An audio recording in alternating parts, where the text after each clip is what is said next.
महावीर नाम का एक शिव भक्त था। ये शिव भक्ति उसे अपने काम से मिली थी।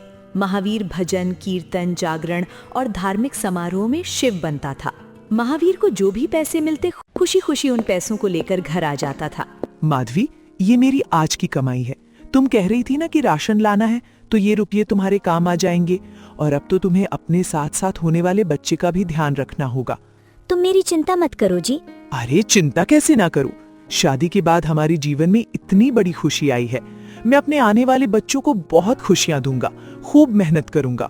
ऐसे ही एक दिन महावीर धार्मिक समारोह में जाने के लिए तैयार हो रहा था। सुनो जी, बाहर तो बहुत तेज मूसलाधार बारिश हो रही है। आप कैसे जाओगे?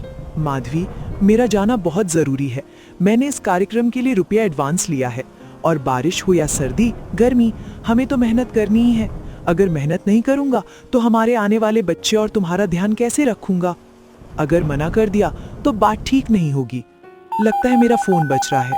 हेलो, हाँ भैया जी, वो मेकअप करने वाले भैया जी नहीं आए? महावीर भैया, बारिश बहुत तेज हो रही है और तुम्हारी गली में पानी भरा हुआ है। गाड़ी अंदर नहीं आ सकती। मेकअप मैन मेरे साथ ही है। एक काम करो, तुम कार में ही तैयार हो जाना, ऐसे ही छाता लेकर आ जाओ। ठीक है भैया जी, आप वहीं रुको, मैं आता हूँ। माधवी, मुझे छाता दे दो। वो बारिश के कारण कार अंदर नहीं आ सकती। मैं रास्ते में तैयार हो जाऊंगा। महावीर छाता लेकर जा ही रहा था कि अचानक से एक दीवार महावीर के ऊपर गिर जाती है। दीवार टांग के ऊपर गिर जाती है। आस पड़ोस के लोग महावीर की आवाज सुनकर उसके पास आ जाते हैं। इधर माधवी भी उसकी आवाज सुनकर महावीर के पास आ जाती है। किसी तरह महावीर को जल्दी से अस्पताल ले जाते हैं। डॉक्टर साहब, मेरे पति ठीक तो हो जाएंगे ना? उनको ज्यादा चोट तो नहीं लगी ना? देखिए, अभी हम कुछ भी नहीं कह सकते हैं। आपके पति पर दीवार गिरने की वजह से काफी चोट आई है। हमें देखकर ही पता चल सकता है। हे भोलेनाथ, ये क्या हो गया प्रभु? मेरे पति को ठीक कर दो प्रभु, उन्हें कुछ ना हो। माधवी, तू अपने आप को संभाल। तू गर्भवती है। अगर तू ज्यादा रोएगी तो बच्चे पर असर पड़ेगा। बेटी, सब कुछ ठीक हो जाएगा। तू भोलेनाथ पर विश्वास रख। महावीर को कुछ नहीं होने देंगे। माधवी जी, हमने बहुत कोशिश की, पर आपके पति का सीधा टांग पूरी तरह से बेजान हो चुका है। अब उन्हें बैसाखी के सहारे ही चलना होगा। मेरा पैर खराब हो गया माधवी, मैं अपना काम अब नहीं कर पाऊंगा। इन्हीं पैरों के सहारे तो मैं कमाता था। मैं अपाहिज हो गया। उदास मत होइए जी, शायद भगवान हमारी परीक्षा ले रहे हैं। आपको इस परीक्षा में सफल होना है। मैं आपकी हिम्मत बनूंगी, आप हिम्मत मत हारो जी। महावीर का पैर खराब होने के कारण वो बैसाखी के सहारे चलता था। महावीर वो काम नहीं कर सकता था जो उसे करने से उसकी रोजी रोटी चलती थी। महावीर का काम बंद हो जाने से उसके दोस्तों ने भी उसे किनारा कर दिया। वाह, कहते हैं ना, सुख के सब साथी, दुख में कोई नहीं। धीरे धीरे महावीर को पैसे की तंगी होने लगी और वो बहुत निर्धन हो गया। माधवी गर्भवती थी और उसे खाने के लिए पर्याप्त भोजन नहीं मिल रहा था। इसी वजह से वो बहुत कमजोर हो चुकी थी।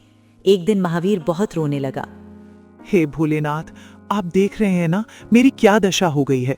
मेरे पास इतने पैसे भी नहीं है कि मैं माधवी को भरपेट भोजन भी दे दूं।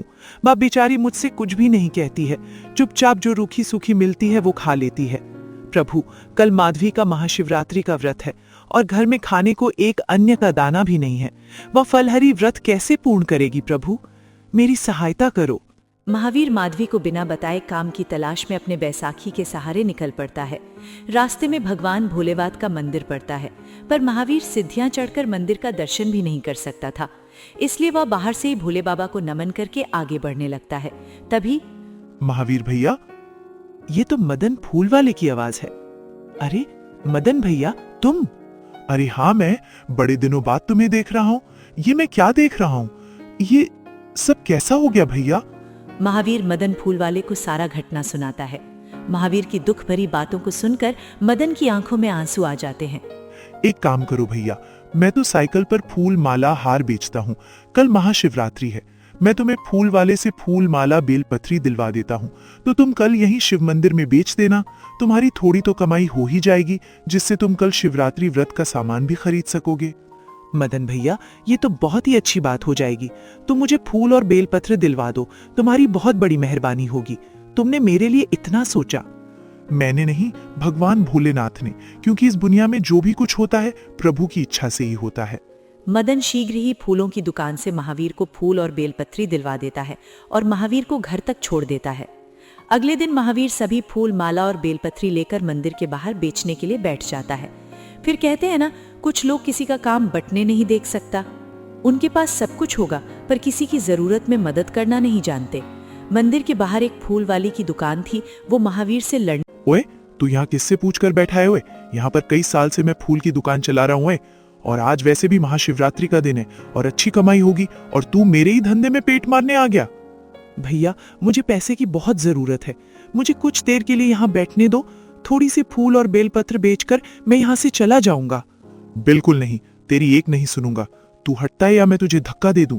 पता नहीं कहां कहां से नया धंधा लेकर आ जाते हैं और हमारा धंधा चौपट कर देते हैं। बेचारा महावीर बैसाखी के सहारे हाथ में बेलपत्र फूल माला के झोला लेकर मंदिर के किनारे खड़ा था। मंदिर के लोग आते जाते उसे देखते हैं, पर महावीर की हालत देखकर कोई भी इससे फूल माला बेलपत्री नहीं खरीदता। महावीर भगवान भूले को याद करके जोर जोर से रोने लगा। हे भूले बाबा, अब तो रात होने को आई है। सब लोग मंदिर से होकर चले गए, पर किसी ने मेरे से फूल माला बेलपत्री नहीं खरीदी। मैं अब घर क्या लेकर जाऊंगा? माधवी सुबह से भूखी प्यासी होगी और मेरी प्रतीक्षा कर रही होगी। अरे भैया, तुम्हारे पास फूल माला और बेलपत्री होगी क्या? सामने वाला दुकान तो लगता है बंद हो गई। अगर तुम्हारे पास मिल जाए। हाँ भैया जी, मैं अभी लाता हूँ। रुको, मैं गाड़ी से बाहर आता हूँ। महावीर को देखकर वो व्यक्ति चौंक जाता है। महावीर, तुम? अरे पहचाना मुझे? मैं धनेश, तुम्हारे साथ बहुत सारा जागरण कीर्तन में काम किया था। हाँ, मैंने पहचान लिया धनेश, बहुत समय बाद मिले। अब तुम्हारी माताजी कैसी हैं? वो बिल्कुल ठीक है। उस वक्त रुपयों की सहायता करके तुमने मेरे ऊपर बहुत बड़ा उपकार किया था, पर तुम्हें इस हालत में देखकर मुझे बहुत दुख हो रहा है मेरे दोस्त। महावीर और धनेश काफी देर तक बात करते रहे। महावीर, भगवान भोलेनाथ की कृपा से मेरे पास पैसे की कोई कमी नहीं है। एक वक्त था जब सबने मुंह मोड़ ही लिया था, तब तुमने मेरी सहायता की थी, माँ की जान बचाई थी। आज मेरी बारी है। तुम्हें किसी का भी दुख नहीं होगा, क्योंकि मैं आ गया हूँ। महावीर को धनेश गले से लगा लेता है। धनेश महावीर के घर पहुंचता है। माधवी भी धनेश से मिलकर बहुत खुश होती है। तीनों आपस में बहुत सारी बातें करते हैं। धनेश की सहायता से महावीर भी अब ठीक हो गया था। कुछ दिनों बाद माधवी छोटे से बालक को जन्म देती है। धीरे धीरे कुछ दिनों बाद महावीर और माधवी के सारे दुख दर्द दूर हो जाते हैं। एक समय की बात है, गोमती नाम की एक गरीब बुद्धि औरत अपने बेटा बहू के साथ रहती थी। गोमती का बेटा सुरेश नेत्रहीन था। पहले वो मजदूरी करता था, पर एक बिल्डिंग में मजदूरी का काम करते हुए दुर्घटना में उसकी आंखों की रोशनी चली गई। सुरेश परिवार में इकलौता कमाने वाला था, पर अब आंखों की रोशनी ना होने के कारण वो घर पर ही रहता था। इसी कारण गोमती और उसका परिवार बहुत गरीबी में गुजारा कर रहा था। वो पानी का गिलास रखा था, वहीं गिर गया। दिखता नहीं आंखों से, क्या करूं? मेरे कारण तुम्हें और माँ को कितनी परेशानी हो रही होगी। माँ को भी घूम घूम कर कम मांगना पड़ता है। पता नहीं उन्हें आज कोई मजदूरी का कम मिला भी है या नहीं। आ गई अम्मा, बहुत देर लगा दी, कहाँ रह गई थी? एक गोदाम में अनाज साफ करने का कम मिला है, 50 रुपए रोज देंगे। मैंने सोचा कुछ तो पैसे आ जाएंगे, इसलिए आज वहीं अनाज साफ कर रही थी। फिर 50 रुपए मिले तो उनसे शाम की सब्जी और तेल ले आई। माँ, तुम इस उम्र में अकेले कम करती हो। मैं सचमुच कितना बुरा हूँ जो इस उम्र में अपनी माँ से कम करवा रहा हूँ। अम्मा, तुम मालती को अपने साथ ले जाया करो, थोड़ा तो सहारा मिलेगा। नहीं बेटा, मैं तुझे अकेला नहीं छोड़ सकती। तुझे दिखाई नहीं देता। अगर पीछे से तुझे किसी चीज की जरूरत हो तो कम से कम मालती तेरे साथ रहेगी, तो मुझे चिंता नहीं होगी। गोमती और रोजाना ही अनाज की गोदाम में कम के लिए जाती और शाम के समय 50 रुपए छत पर लेकर घर लौटती। एक सुबह जब गोमती कम पर पहुंची तो मालिक की पत्नी भी वहां मौजूद थी। गोमती बहन, ए गई है? कल बसंत पंचमी की पूजा के लिए जो भगवान की साफ सफाई करवानी है वो करवा लो। गोमती बहन कर देंगी। मालकिन, आप बता दो कैसे सफाई करनी है, मैं कर दूंगी। वो सामने मंदिर बना हुआ है, अच्छे से साफ सफाई करके माता सरस्वती की मूर्ति को सजा देना, और उसके बाद कल पीले चावल का प्रसाद भी बनेगा। उसके लिए बोरी में से चावल भी निकालकर साफ कर देना। गोमती बहुत मेहनत से माता सरस्वती के मंदिर को सजाती है। पीले पुष्प माता सरस्वती के आसपास सुशोभित हो रहे थे। माता सरस्वती का मंदिर बहुत सुंदर लग रहा था। गोमती बहन, तुमने तो मंदिर बहुत सुंदर सजाया है। माता सरस्वती की मूर्ति बहुत प्यारी लग रही है। एक काम करना, कल तुम जल्दी आ जाना, फिर प्रसाद बनाने में तुम मेरी मदद भी कर देना। चिंता मत करो, मैं तुम्हें 50 रुपए और दे दूंगा। अब तुम बस बसंत पंचमी की पूजा में हाथ बटाओ। मैं आ जाऊंगी। अच्छा मालकिन, चलती हूँ। गोमती घर चली जाती है और घर जाकर अपनी बहू को बसंत पंचमी की पूजा के बारे में बताती है। अम्मा, फिर तो कल हम पेट भर के पीले चावल का प्रसाद खाएंगे। तुम ज्यादा ले आना, मुझे पीले मीठे चावल बहुत पसंद हैं। ए बहू, ले आऊंगी। मलिक मालकिन बहुत अच्छे हैं, वो मना नहीं करेंगे। अगले दिन गोमती कम पर पहुंचती है।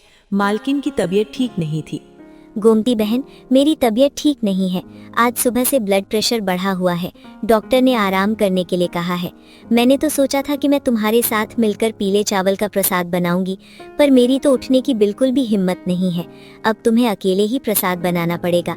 कोई बात नहीं मालकिन, आप आराम करो, मैं प्रसाद बना लूंगी। अब तुम अकेले इतना प्रसाद कैसे बना पाओगी? तुम कहो तो मैं किसी और को भी तुम्हारी मदद के लिए लगा देता हूँ। मैं कर लूंगी, आप चिंता मत करो। गोमती भले ही बड़ी उम्र की महिला थी, पर वो बहुत मेहनती थी। वो कभी भी कम से नहीं थकती थी। उसकी उम्र भले ही 60 बरस की थी, पर उसमें बहुत साहस था। गोमती मन ही मन माँ सरस्वती का नाम लेकर प्रसाद बनाती रही। माँ सरस्वती, आपके आशीर्वाद से प्रसाद अच्छा बन जाए, बस इसी कामना से ये मैं मीठे चावल का प्रसाद बना रही हूँ। जय माँ सरस्वती, जय माँ सरस्वती। गोमती की सच्चे हृदय से की जा रही प्रार्थना माँ सरस्वती के कानों तक पहुँचती है। देवी, गोमती पर अपनी कृपा दृष्टि कीजिए माटे। गोमती इस उम्र में भी गरीबी और दुख के दिन व्यतीत कर रही है, फिर भी उसके चेहरे पर कितनी शांति है। वो आपका नाम लेकर मीठे चावल का प्रसाद बना रही है। वो जानती है कि उसके घर के हालात कैसे हैं, फिर भी वो अपने दुख को मन में दबाए पूरी श्रद्धा से अपना कार्य कर रही है। तुम सच कह रहे हो पुत्र, मैं भी कब से यही देख रही हूँ, पर गोमती की परीक्षा लिए बिना मैं उसके दुखों को कैसे दूर कर सकती हूँ। इसके लिए मुझे उसके पास जाना होगा। माटे, मीठे पीले चावल खाने का तो मेरा भी बहुत मन है। ठीक है पुत्र, तो तुम भी मेरे साथ पृथ्वी लोक पर चलो और आज बसंत पंचमी के शुभ अवसर पर मीठे पीले चावल का आनंद। माता सरस्वती एक साधारण औरत का रूप ले लेती हैं और नारद मुनि एक बालक के रूप में आ जाते हैं। बसंत पंचमी की पूजा के बाद गोमती मीठे चावल का प्रसाद लेकर घर पहुंचती है। गोमती अपने बेटा बहू के साथ प्रसाद खाने के लिए बैठ जाती है। तभी देवी सरस्वती और नारद मुनि वहां पहुंचते हैं। बहुत जोरों की भूख लगी है। मेरा बेटा और मैं बहुत दिनों से भूखे हैं, कुछ खाने को दे दो। अम्मा, अभी तो खाने ही बैठे हैं, ये मांगने के लिए आ गए? नहीं नहीं बहू, मना कर देती हूँ, थोड़े से तो चावल हैं, हम क्या खाएंगे? नहीं नहीं बहू, आज बसंत पंचमी का दिन है और हमारे पास तो पीले चावल का प्रसाद है। ऐसे द्वार पर आए किसी भूखे को खाली हाथ लौटना अच्छी बात नहीं है। एक काम करो, तुम और सुरेश चावल खा लो, मैं थोड़ी सी इन्हें दे देती हूँ। अम्मा, मैं भी थोड़े से ही खाऊंगा, तुम मेरे हिस्से के भी दे दो। बहू देखती है कि गोमती और सुरेश ने अपने हिस्से में से थोड़े थोड़े चावल उन्हें देने के लिए निकाल दिए, तो वो भी अपने हिस्से में से थोड़े से चावल निकाल देती है। अम्मा, अब तुम दोनों निकाल रहे हो तो भला मैं पूरे चावल कैसे खा सकती हूँ? थोड़े से चावल मेरे में से भी निकाल लो। गोमती एक प्लेट में पीले चावल निकालकर औरत और बालक को दे देती है। साक्षात माता सरस्वती और नारद मुनि चावल का प्रसाद खाकर मन ही मन मुस्कुरा रहे थे। उन तीनों ने अपने अपने हिस्से के चावल हमें खिलाकर हमारी भूख शांत कर दी। गोमती, मैं तो तुम्हारी परीक्षा लेने आई थी, तुम सचमुच बहुत दयालु हो। इतना कहते ही माता सरस्वती और नारद मुनि अपने रूप में आ जाते हैं। उन्हें अपने सामने देखकर गोमती और उसकी बहू हाथ जोड़कर खड़े हो जाते हैं। माँ, मुझे भी अपने दर्शनों का सौभाग्य दो, मैं भी अपनी आंखों से आपके दर्शन करना चाहता हूँ। सरस्वती अपना एक हाथ उठाती है तो उस हाथ में से रोशनी निकलकर सुरेश की आंखों पर पड़ती है और सुरेश की आंखें ठीक हो जाती हैं। उसे दिखाई देने लगता है। मैं देख सकता हूँ माता सरस्वती, आपकी जय हो माँ। जय माँ सरस्वती। माँ, आपके दर्शन करके मैं धन्य हो गया, मेरा जीवन सफल हो गया। तुमने मुझे सच्चे हृदय से याद किया था गोमती, और जो भी भक्त सच्चे हृदय से निस्वार्थ भावना से मुझे याद करते हैं, उन भक्तों पर मेरी कृपा सदैव बनी रहती है। अब तुम्हारी गरीबी के दिन दूर हो जाएंगे, तुम्हारे घर सुख समृद्धि का वास होगा। इतना कहकर देवी सरस्वती और नारद मुनि अंतर्ध्यान हो गए। ठंड में बारिश का कहर। सुनीता, जल्दी से घर के सारे दरवाजे और खिड़की बंद कर दो, बाहर काफी तेज आंधी आ रही है। ऐसा लग रहा है मानो बाहर बहुत तेज बारिश होने वाली है। ये आप कैसी बातें कर रहे हैं जी? अगर बारिश हुई तो हम लोग सोएंगे कहाँ? आप तो जानते हैं कि हमारी छत टूटी हुई है। एक तो ये ठंड, ऊपर से इस बारिश का कहर। भगवान जाने अब हम क्या करेंगे। यही तो मुझे भी समझ नहीं आ रहा। भगवान हम गरीबों को कुछ ज्यादा ही परेशानी देते हैं। गरीबों की बढ़ती गरीबी कम होने का नाम नहीं ले रही और अमीरों की अमीरी कम होने का नाम नहीं ले रही। अमीर लोग हम गरीबों का पैसा अपने घर और अपने बैंक बैलेंस में रखते हैं, लेकिन हम लोगों को पाई पाई के लिए तरसना पड़ता है। दोनों पति पत्नी आपस में बात कर रहे थे कि तभी उनके माथे पर बारिश की बूंदें टपकने लगती है। सुनीता और मनोज काफी परेशान हो जाते हैं। थोड़ी देर में आयशा बाहर आती है और अपने बहू बेटों से कहती है, मनोज, अंदर पलंग के नीचे एक बड़ी सी पन्नी रखी हुई है। जाकर झोपड़ी की छत पर वो पन्नी बढ़ा दे। अगर वो पन्नी हमने छत पर नहीं लगाई तो ये बारिश इस ठंड के साथ हमें मार डालेगी। पापा, दादी बिल्कुल सही कह रही हैं। वैसे भी हमारे पास ठंड से बचने के लिए ज़्यादा जुगाड़ नहीं, और तो और हमारे पास एक गर्मा गर्म कंबल भी नहीं है, और ऊपर से ये बारिश हो रही है, ठंड और बढ़ रही है। पापा, इसीलिए जाकर जल्दी से छत को ढक दीजिए, ताकि ज़्यादा ना सही पर थोड़ा बहुत ही सही हम इस बारिश से बच तो जाएंगे ना। आप सब बिल्कुल सही कह रहे हैं। सुनीता, बाहर जो सीढ़ियां रखी हुई हैं, तुम उसे पकड़कर खड़ी होना। मैं ऊपर जाकर अभी छत को ढक देता हूँ। मनोज की बात सुनकर अब सुनीता मनोज के साथ बाहर जाती है और सीढ़ी पकड़कर खड़ी हो जाती है। मनोज भी अब अपने झोपड़ी की छत को पन्नी से ढक देता है और नीचे घर में आ जाता है। उस बड़ी सी पन्नी को झोपड़ी की छत पर छापने से बारिश का पानी अंदर तो नहीं आता, लेकिन बाहर बढ़ती ठंड मनोज और उसके परिवार की जान लेने पर उतर आती है। पिंकी ठंड से थरथराने लगती है और आयशा बूढ़ी होने के कारण उसके पैरों में दर्द होने लगता है, जिसे देख मनोज और सुनीता काफी परेशान हो जाते हैं। मनोज जी, आप ज़रा भी परेशान मत होइए। घर में कुछ सूखी लकड़ियां हैं, मैं उन्हें जला देती हूँ। उन लकड़ियों से ठंड भी काबू में रहेगी और बारिश से भी हमारा बचाव हो जाएगा। थोड़ी देर बाद सुनीता अपने घर में कुछ सूखी लकड़ियां जलाती है। उन जलती लकड़ियों की गर्माहट में अब आयशा और पिंकी को काफी राहत पहुंचती है, पर अपने परिवार को इस तरह देख मनोज काफी परेशान हो जाता है। पूरी रात बारिश होती है और ठंड यूं ही बढ़ती जाती है। अगली सुबह मनोज जब उठता है तो देखता है कि अब उसके घर में पानी भर रहा है, जिसे देख वो काफी परेशान होने लगता है। झोपड़ी की छत पर डाली गई पन्नी जगह जगह से फट गई थी और रिसता हुआ पानी अब फर्श पर एक छोटी नदी का रूप ले चुका था। सुनीता, जल्दी उठो, देखो ये क्या हो गया। पानी अंदर आ गया, हमारी सारी मेहनत बेकार गई। हे भगवान, ये क्या हो गया? माँ जी, पिंकी उठो, पानी आ गया है। सुनीता तुरंत आयशा और पिंकी को उठाती है और उन्हें उस ऊंचे हिस्से में ले जाती है जहां पानी कम जमा हुआ था। मनोज तुरंत टिन का डिब्बा उठाता है और फर्श पर जमे पानी को बाहर फेंकना शुरू कर देता है। तो वहीं पिंकी कांपते और खांसते हुए अपनी माँ से कहती है, माँ, बहुत ठंड लग रही है, और अब तो ये पानी कहाँ से आ गया? मैं अभी पानी बाहर निकालता हूँ बेटा, तुम चिंता मत करो। ये गरीब का नसीब है और कुछ नहीं। मनोज, तुम दोनों क्यों परेशान हो बेटा? तुम अपनी पिंकी और सुनीता का ध्यान रखो। ये बारिश हमारे लिए प्रलय है। माँ, आप ऐसी बातें मत कहो। जब तक मैं जिंदा हूँ तब तक मैं हार नहीं मानूंगा। हम सब मिलकर इस मुसीबत का सामना करेंगे, लेकिन मुझे काम पर जाना होगा। आज मजदूरी नहीं मिली तो हम रात का खाना भी नहीं खा पाएंगे। हाँ जी, आप जाइए, लेकिन अपना ध्यान रखना। बाहर बहुत ठंड और कीचड़ है। ध्यान से जाना और ध्यान से काम करना। मनोज अपना फटा हुआ स्वेटर पहनता है और ठेकेदार से काम की उम्मीद में घर से निकल जाता है, लेकिन ठेकेदार के घर पहुंचने पर उसे निराशा ही मिलती है। एक नौकर उसे डांटकर कहता है, अभी साहब सो रहे हो और आप आज कोई काम नहीं है। सब देखो मुंह उठाकर आ जाते हो। चलो जाओ यहाँ से। मनोज खाली हाथ और निराश होकर वापस अपनी झोपड़ी की ओर चल पड़ता है। उसका दिल भारी था, क्योंकि उसके पास शाम के भोजन के लिए भी एक पैसा नहीं था। जैसे ही वो घर पहुंचता है, उसकी नजर पिंकी पर पड़ती है। सुनीता, काम नहीं मिला। ठेकेदार ने दरवाजा भी नहीं खोला और अपने एक नौकर को बाहर भेजकर मुझे कह दिया कि आज काम नहीं है। आप क्या बात कर रहे हैं जी? ये तो एक और बड़ी मुसीबत आ गई। पिंकी को बहुत तेज बुखार है, रात भर भीगी, इसीलिए ठंड लग गई। हमें डॉक्टर के पास जाना पड़ेगा। मनोज तुरंत अपनी बेटी को गोद में उठाता है और उसे फटे हुए शॉल से लपेटकर डॉक्टर के क्लिनिक की ओर चल पड़ता है। वो किसी तरह डॉक्टर के पास पहुंचता है। डॉक्टर जांच करते हैं और कहते हैं कि पिंकी को तेज निमोनिया है और इसे तुरंत दवाइयाँ चाहिए। इसीलिए जल्दी से काउंटर पर फीस जमा करवा दो ताकि पिंकी का इलाज हो सके। डॉक्टर साहब, मेरे पास इस वक्त सिर्फ 50 रुपए हैं। मैं एक मजदूर हूँ, मेरी बेटी की जान खतरे में है। मैं आपको बाकी पैसे कल सुबह काम पर जाते ही दे दूंगा। प्लीज मेरी बेटी की जान बचा लीजिए। माफ करना, बिना पैसे की दवाई नहीं दे सकता मैं। नियम तो नियम है। डॉक्टर की ये बात सुनकर अब मनोज का दिल टूट जाता है, क्योंकि उसकी गरीबी ने उसे लाचार कर दिया था। उसकी आंखों से आंसू बह रहे थे। तभी क्लिनिक में बैठी एक अजनबी महिला ये सब देखकर डॉक्टर से कहती है, डॉक्टर साहब, आप अपनी फीस के चलते एक बच्चे की जान खतरे में डाल रहे हैं।